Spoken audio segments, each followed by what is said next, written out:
Assalamualaikum warahmatullahi wabarakatuh. Video kali ini kita akan membahas apa yang akan terjadi jika tidak membayar tagihan Aku Laku. Tentunya perasaan was-was diteror oleh debt collector atau DC lapangan dari Aku Laku adalah salah satunya. Pinjaman online sendiri akan meneror nasabah atau debitur hingga bisa membayarkan tagihannya mulai dari rentang waktu 1 minggu, 2 minggu, bahkan bisa sampai berbulan-bulan. Biasanya teror akan kita terima sebelum masa tenggat waktu tagihan kita.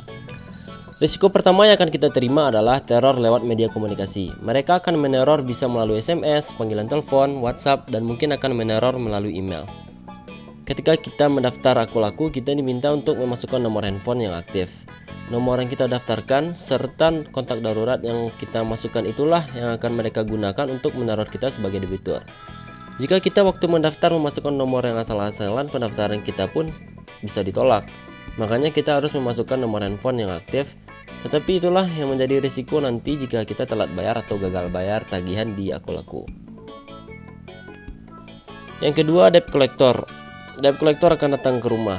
Ini sebenarnya mereka lakukan mendatangi rumah kita untuk mengetahui alasan mengapa kita telat membayar atau menunggak. Ini mereka lakukan untuk debitur yang pembayarannya macet agar segera membayar tagihan. Biasanya tagihan yang banyak dan menunggak dengan waktu yang lama lah yang sampai didatangi oleh debt collector. Mendatangi rumah kalian adalah opsi terakhir yang mereka lakukan jika proses penagihan melalui telepon dan WhatsApp sulit untuk mereka lakukan. Kita bisa memberikan penjelasan dengan jujur dan baik dan meminta keringanan waktu untuk membayar tagihan atau cicilan Aku Laku kalian kepada mereka. Walaupun mungkin kebanyakan dari debt collector tidak akan menerima atau memberikan keringanan waktu kepada kita sebagai debitur. Namun itu bisa kita lakukan atau opsi yang bisa kita lakukan untuk melawan debt collector lapangan dari Aku Laku.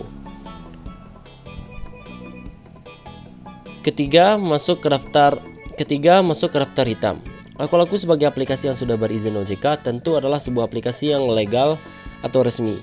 Jika kita telat bayar atau gagal bayar pada aplikasi yang resmi, kita akan masuk blacklist BI checking. Itu akan memberikan kita jika suatu saat nanti kita mungkin sedang terdesak dan butuh pinjaman dari bank, misalnya karena nama kita telah masuk blacklist atau daftar hitam SLIK, Sistem Layanan Informasi Keuangan OJK, maka pinjaman kita kepada bank akan dipersulit atau bahkan tidak akan bisa kita lakukan. Keempat, dikenakan denda telat pembayaran. Salah satu yang memberatkan kita sebagai debitur Aku Laku adalah Aku Laku menerapkan tambahan biaya sebagai denda dari keterlambatan pembayaran tagihan hingga tanggal 7 tiap bulannya. Besaran denda Aku Laku ini adalah sebesar 2% sampai dengan 10% dari jumlah angsuran kita di Aku Laku. Kelima, kredit score akan menurun. Nah, di aplikasi Aku Laku memiliki skor pinjaman dari fair, good, dan very good. Jika kita telat bayar atau dikenai denda, itu akan berpengaruh terhadap skor Aku Laku yang akan menyulitkan kita jika akan mengajukan peminjaman kembali di aplikasi Aku Laku. Keenam, dan menjadi risiko yang terakhir yang akan kita terima. Ini akan terdengar menakutkan karena kita bisa diproses ke jalur hukum. Meskipun ini termasuk jarang terjadi, karena yang biasa dan yang terjadi adalah teror melalui telepon dan didatangi oleh DC lapangan. Jika telat membayar tagihan Aku Laku dalam jumlah yang besar, Aku Laku tidak segan-segan akan melaporkan kita dan memproses secara hukum. Nah, mudah-mudahan kalian yang memiliki tagihan di Aku Laku bisa secepatnya menyelesaikan dan dimudahkan dalam pembayarannya. Amin. Sekian dulu video kali ini. Jika bermanfaat untuk kalian, mohon di subscribe dan terima kasih. Wassalamualaikum warahmatullahi wabarakatuh.